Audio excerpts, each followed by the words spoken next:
Welcome to the Leader Spotlight series. Our guest today is Vanessa Peterson, Vice President of Diversity, Equity, Inclusion, Accessibility, and Human Resources at NWEA. I have had the honor of being Vanessa's executive coach during 2020, helping her take her leadership skills to the next level and advance her career. I'm so amazed by Vanessa's gravitas, leadership, courage, and humility that I wanted you all to meet her. In this interview, Vanessa shares how 2020 has been a challenge and a brilliant opportunity for her to show up with a new level of compassion to her work. Listen to how she uses her values and her passion to stay on course, and how she can be also funny and light when talking about her own path. Enjoy the interview. All right, good morning, Vanessa. How are you? I am well. How are you this morning? I'm great. Starting a very hopeful year, 2021. And what best to start with you, my friend? My gosh, thank you so much. I have been looking forward to this time and for us talking. Yes. So I wanted to start asking you about, can you introduce yourself and what you do in like a few sentences so people will know you better? Absolutely. So my name is Vanessa Peterson. I am the Vice President of Diversity, Equity, Inclusion, and Accessibility and Human Resources for NWEA. NWEA is a K-12 assessment and technology company based out of Portland, Oregon, and we service students in the K-12 environment as well as educators and learners, and very exciting role. I've been in education about 20 plus years and started out as a classroom teacher and have run the full gamut of everything in between, and super excited and in love with everything that I do. When I show up, the challenges and the issues and the joys and the successes every single day at NWEA and in the additional work that I do in the community and in different spaces. So that's a little bit about me, and I reside in Cumming, Georgia, and happily, amazingly married to my husband, who also supports me in all of this chaos that I call work and that I call life and everything. So yeah, that's a little bit about me. Thank you for that. So I guess that our audience is curious to know, how do you get there? How do you get to be you? 2-3 things in my life that helped me get here. Well, number one, I would definitely have to say my faith. So I am a Christian, and so my commitment and my just following of God and listening and praying and meditating and being super mindful of what it is that God wants me to do in my life, my calling and my purpose, and following that would be the first thing that I would say helped me to get to where I am and makes me who I am. The second thing I would say is my family. And inclusive in my family would definitely be my husband and my family. I'm born and raised in Memphis, Tennessee. And so my family, my mom and my dad and my siblings, my sister and my brother who has passed on, and my father who has passed on, and my plethora of cousins, first cousins that I have, and my aunts, whom I reference as my elders, I'll probably have an opportunity to talk about them a little bit more later on, and definitely their guidance and support in everything that I've done. And I would have to say the third thing is just resilience, tenacity, resilience, fortitude, a commitment to following out my purpose and living out my purpose, and being guided by my family and my faith and my ancestors, and that commitment to their dreams and their commitment to excellence and resilience, and not stopping, never allowing myself to be stopped by any situation or any chaos that is going on in the moment, but remaining committed to that. Yeah. One of the things I love about your story, and that's why I wanted you to share with more people, is exactly what you're saying, your resilience and how you approach life. And I've known you for almost a year now, and I've seen that in the months. So tell us about specifically 2020, how did resilience came into play, and what was different from this last year in your leadership? I think 2020 was an opportunity to develop and to grow a different type of empathy, a different type of compassion. So some of the challenges for me was really moving into a remote environment. In my role previously, I traveled extensively to provide training and learning opportunities, and the DEIA manager that I work with at NWEA, the executive team, and all of those. I'm so accustomed to being face to face when I needed to be, and so showing empathy in a remote environment feels and is a different type of experience. However, being able to tap into the resilience and tenacity that I've always had, which is just being agile, being able to be flexible. When I talk a lot about my resilience and I talk about tenacity, it's been since I was a little girl, realizing that as a Black woman in the United States, and with the goals and the aspirations that I've had, which you have helped me to realize so many of them, it means being flexible. It means realizing and understanding. And sometimes, Mariana, sometimes it's also, for me, the resilience, a part of the resilience is expressing and showing and extending empathy and compassion that I know I will never receive, or that I know will never be demonstrated or has not been demonstrated toward me in situations. And so 2020 gave me an opportunity to really strengthen those muscles, to really extend beyond myself, dealing and engaging with individuals who have not only suffered themselves from COVID, and most importantly, some of the social injustices that we deal with in our country, but also have lost and suffered great deals of loss in those areas. And so being able to look and to engage with those individuals with a heart of compassion, heart of awareness, and still understand that my purpose and my mission and my goal around diversity, equity, inclusion, and accessibility, and the work that I do in human resources, and being able to balance that, right? And that's that for me in 2020, it was a challenge, but it was a brilliant challenge. It was a brilliant opportunity for me to grow and develop as a human being, and understand more about the human experience in different areas. So what does being a leader mean to you in this environment you're describing? For me, leadership is about serving first. As I shared before, my faith is grounded in being a servant leader.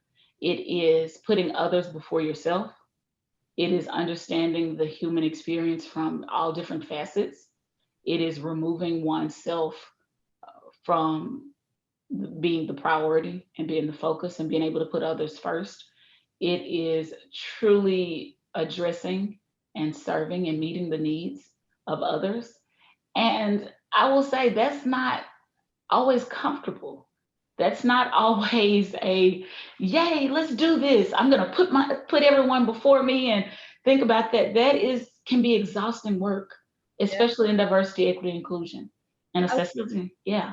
Sorry, I was going to ask you because I listen to you and I feel, oh, this seems easy. Like she's so clear about this, and it seems like anybody can do it. So, what was difficult for you? Like, what were those areas of growth that you needed to tap into to make it feel easy? I know it's not, but in your experience, one of the things that I had to tap into was this bounce back activity. So people call it resilience and tenacity. But when some of my days are very, very challenging. The things that I experience, we talk a lot about being triggered by people's words, by people's actions. We talk about microaggressions. We talk about unconscious implicit bias. In human resources, we talk about difficult conversations. We talk about performance management. We talk about all these different areas that deal with human beings. And human beings, we can all be challenging sometimes in our different spaces. And so for me, the challenge is hitting reset maybe 30, 40 times a day. That is, I don't know if it helps to make it look easy, but for me, it helps me to say, okay, let's hit reset. And then saying to myself, I know, it's reset number 50. But let's do it because your fellow human beings, your fellow colleagues deserve the best of you, Mhm. right? And they deserve the best possible Vanessa showing up every single day. So that's a challenge, and that's been um, something that I needed to work on and to hone how to hit reset, how to start again, how to um, remind myself to take care of myself is another area, right? Because we hear a lot about you can't serve others if you are completely depleted. And so figuring out what self-care means for me, I have a very close, I call them my squad, very close, a few people very close to me who talk with me a lot about hitting reset and self-care and taking care of myself. I have several mentors who support me in that. And so that's a challenge sometimes because there's a tension between being a servant leader and self-care. And I think that's one of the things that we don't talk a lot about, to your point about making it look easy. I get on autopilot with the reset, and I don't realize reset sometimes needs to include and must include just pausing and stepping back and taking some time for Vanessa. Thank you for that, because I think a lot of leaders do not think about this. And I think in your case, and I love this about you, that you are someone very focused on your personal growth and your professional growth. And I know you have invested for a lot of years in how to be better for others. So tell me a little bit about that. So what were these leadership development investments that you've done that were the best ones that you say definitely these are tools for any leader to grow in your experience? I think the number one tool is being a lifelong learner and having a growth mindset. So my education, making an investment. My husband and I talk a lot about investing financially in our education. That includes me pursuing my doctorate. That includes me pursuing certifications, my project management certifications, my SHRM certification, my diversity, equity, inclusion certification. All of those things where I'm learning and having an opportunity to expand my mind so that I can better serve others. And I think that's something that is fundamentally important to me as a tool, my education. And also it was something that my father instilled, my mother and father instilled in me. You know, as I've shared before, being a Black woman, realizing that a lot of things are going to be questioned. It's going to be a lot of concern about the validation. Can she do it? Can she get it done? And my parents always taught me the one thing that can never be taken away from you is your education. And so that planted such a seed, my dad having us read the dictionary and reciting words and definitions. So education has been so huge. And when I was bitten by the education bug early on, I was like, I actually like this. And what can I learn? What can I do? What can I pursue in that? So I think education has been a huge tool. Communication has been another tool. And I think one of the things you have helped me so phenomenally well with is realizing there is no arrival point with communication. So having a growth mindset of understanding how to communicate with multiple audiences, understanding how to communicate in different facets of my life and how that continues to develop. So communication was one of those tools. And I think an additional tool was authenticity. And that's a part of my self-care. So there are moments and times when I want to hide parts of myself, but I owe it to myself and to other human beings and to my colleagues to show up authentically and to in my best space, in my challenging spaces. And so authenticity is a tool, knowing who I am. And for me as a person of faith, knowing whose I am, knowing that my purpose and my plan, that the plan that God has for me is greater than what I think, what I know, what I could ever imagine. And so that's one of the tools is that authenticity. And then lastly, my faith. Just, and that's what I just spoke about, just being completely committed to serving a purpose greater than myself and having a responsibility that I take very, very seriously in that area. Tell me about your career path choice of being a diversity, equity, inclusion, accessibility vice president, and now human resources as well. Yeah.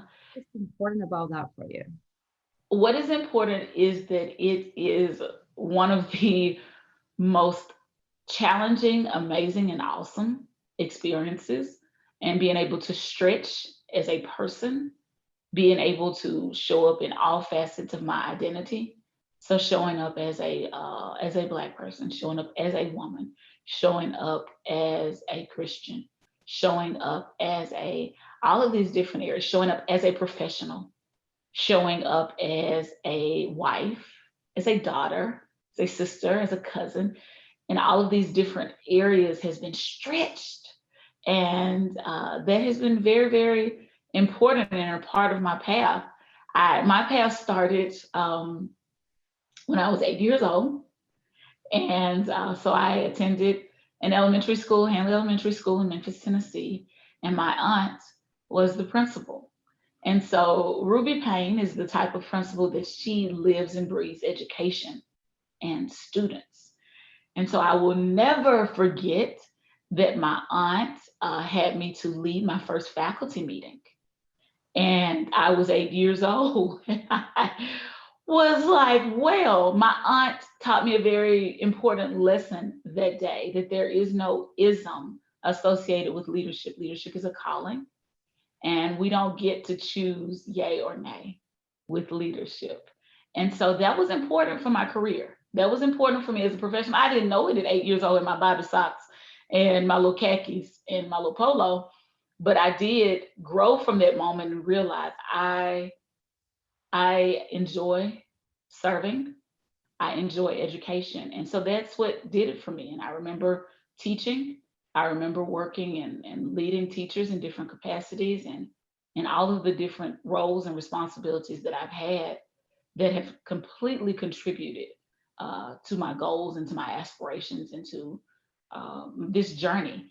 I think another thing for me has been, I talked about it a few moments ago, the flexibility and agility and realizing that there is no set path. One of my goals is to be Secretary of Education, and realizing that there is no set path for that, but also realizing that in my early conversations and my prayers, stating that I wanted to walk in as many shoes of educators as I possibly could, and in as many spaces as I possibly could that educators and students of all sorts experienced.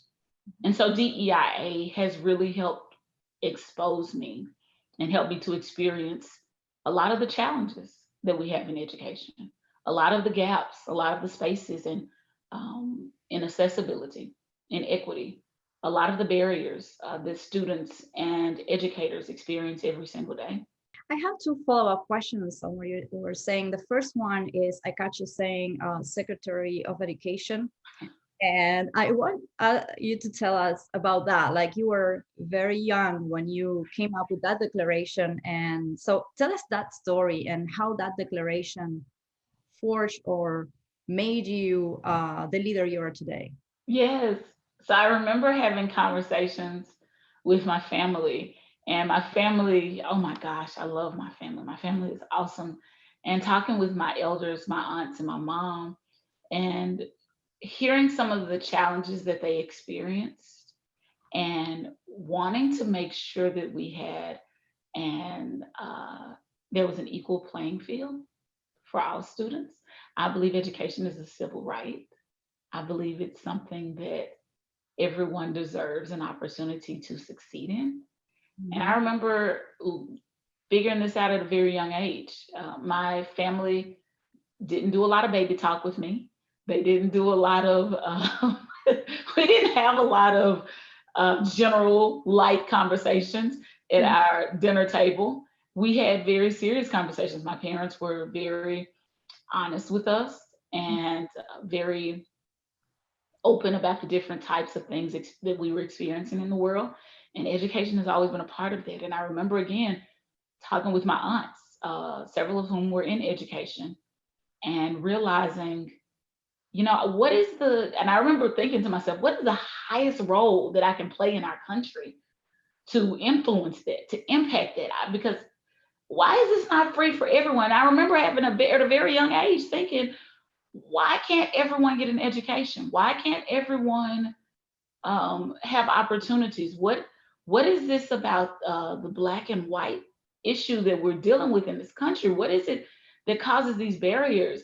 And I remember continuing to grow even now in this place and realizing the challenges that our brothers and sisters in the LGBTQ community experience, and realizing the challenges of women, the challenges of people of color, Black, Latinx, Hispanic, Indigenous people, just the barriers, and being even more committed to this journey that is completely unpaved and completely without navigation, but takes a great deal of tenacity in that space. So, yeah.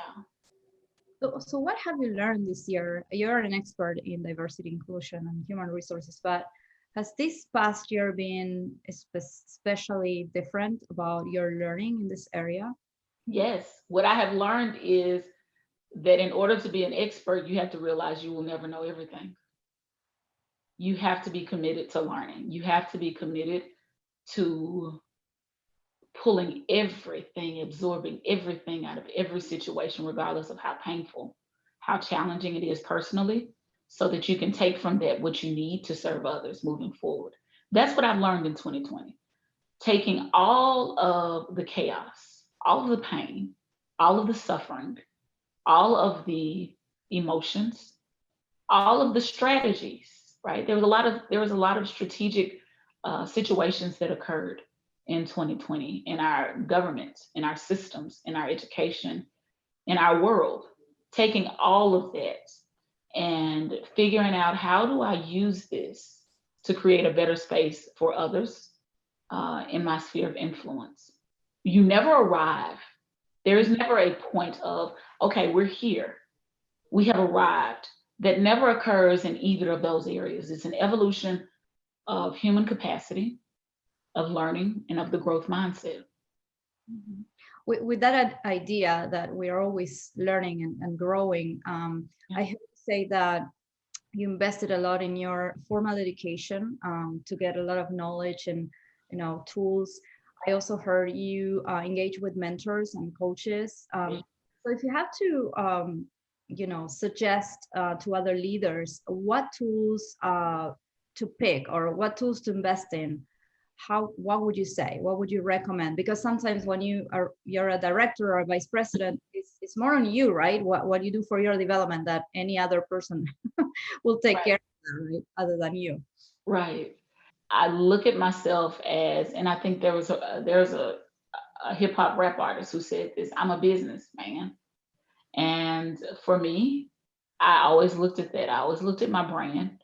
I always looked at that. And that's really, your brand is how you show up, the impression that you leave.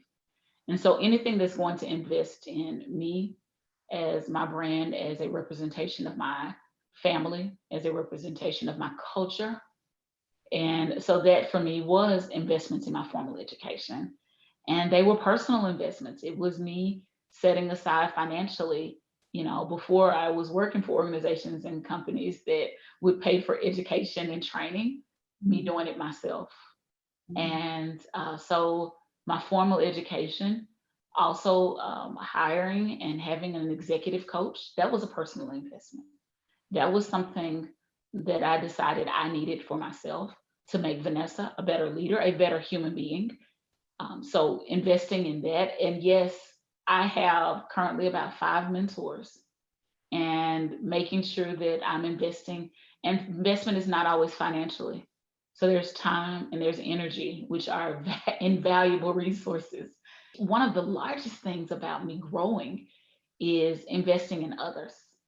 So I have proteges and I have mentees, and these are individuals that I make sure that I create room and space for them to stand on my shoulders, and I make sure that there are opportunities for them and that I share what I've experienced and what I've been through, and trying to make it less hazardous less consuming for them, that's an investment.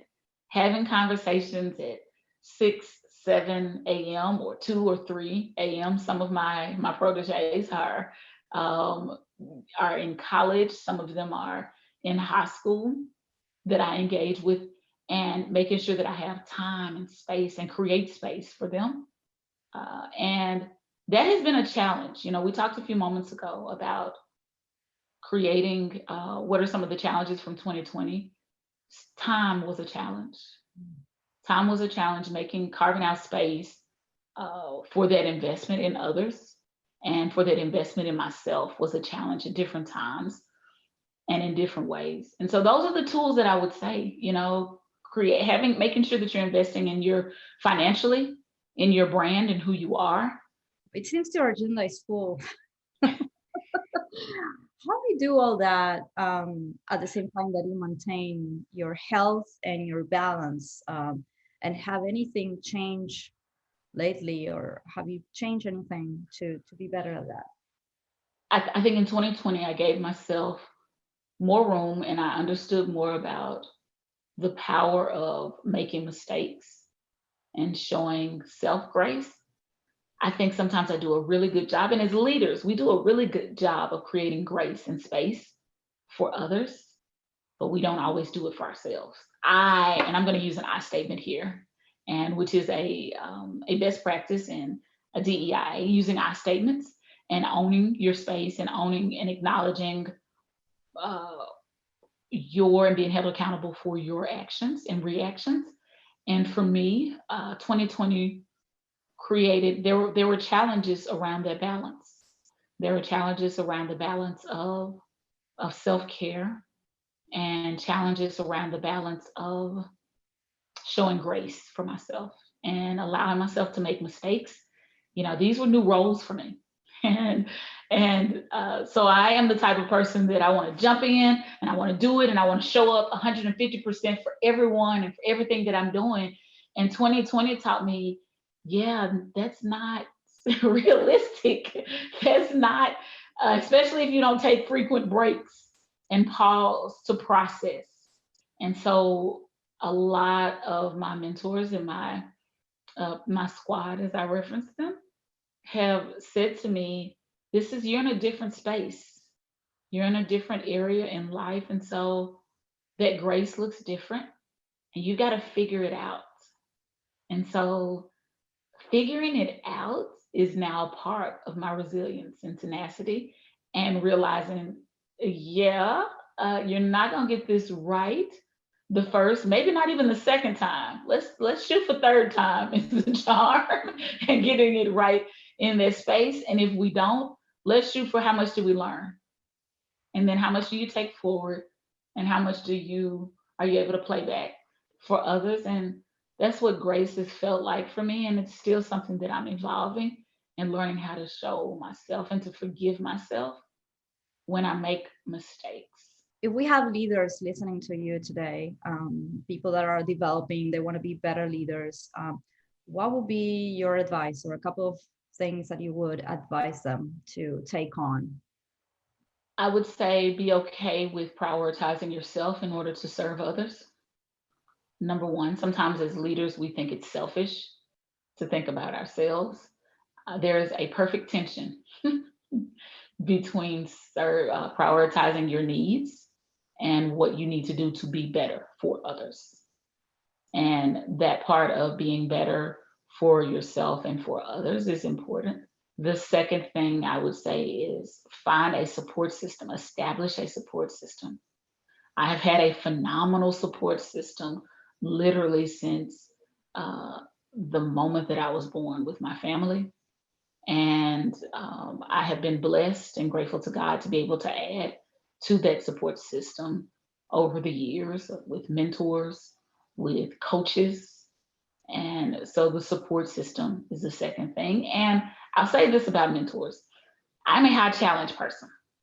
So I don't want things sugar coated. I don't want things dressed up. I don't want a pretty bow.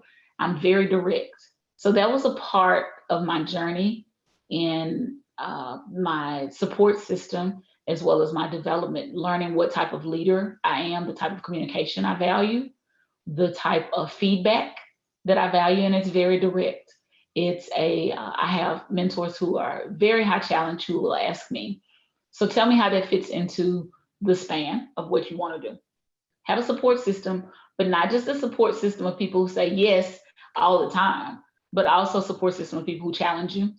And I think the last thing that I would say for developing, growing, evolving leaders, be authentic, be resilient, be curious, be honest, and be committed to being a lifelong learner and aware of what a growth mindset is for you. What does that entail? So yeah. This is awesome. Thank you so much.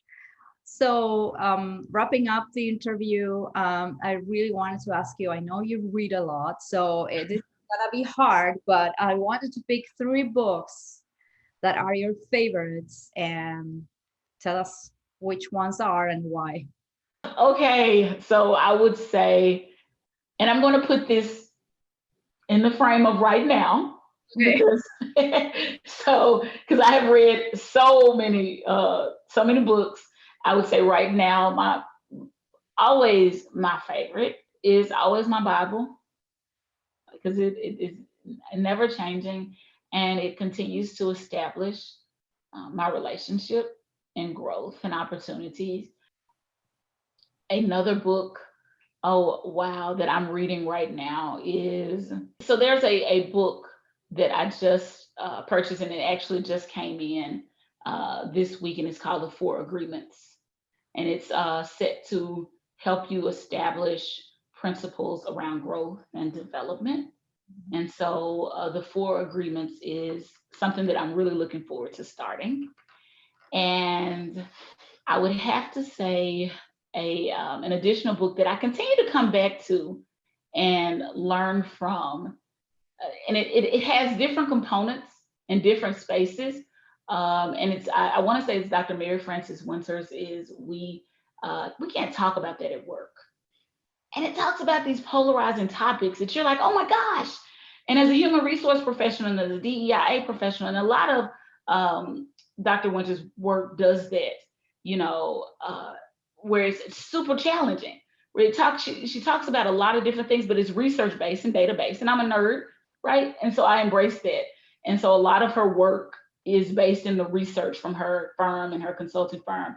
And it causes me to have what I call rabbit hole moments for myself. Mm-hmm. And that's where I give myself like an hour to just unpack and ask every possible question of curiosity in that moment. And so a lot of my moments are centered around a lot of her work. And so I'm going to throw these 2 out there because I love just the work that comes from James Baldwin. Mm-hmm. And so reading a lot of the work that James Baldwin has done and that he did, and then also a lot of the work from Dr. Martin Luther King Jr. And it just keeps me in a space of remembering my why. Mm-hmm. Very inspiring, very aspirational when I need to come back to my why. And that's what I encourage leaders to do always. Make sure that you're grounded in your why, because your why will get you where your how and if and all of those other questions can't get you to in the mornings when you don't want to do it and you don't want to get started. So yeah. Very powerful. Thank you. So anything else you would like to say to wrap up? I will say this to leaders: don't stop.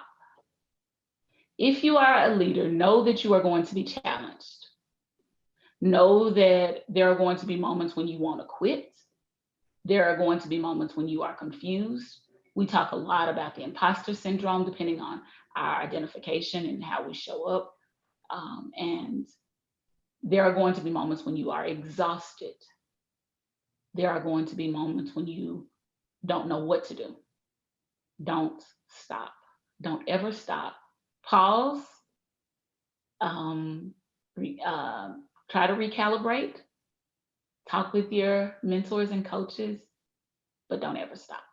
and know that you have a support system. You have people who are cheering you on, whether you see them or not. Another commitment that I have is to support others near and far, whether it be a smile, a hands up, a thumbs up, a whatever the case may be. We're in COVID right now, so if it's a warm and fuzzy via email, verbal flowers, at our job we have impressions and sending those, but be encouraged and don't stop. Thank you for that. And I want to recognize that everything you say, you do.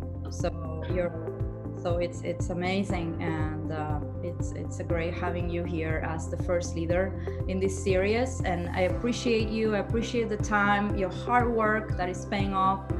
And I hope to talk to you soon, in the series or in other things. Thank you so much. So much having you today. Thank you.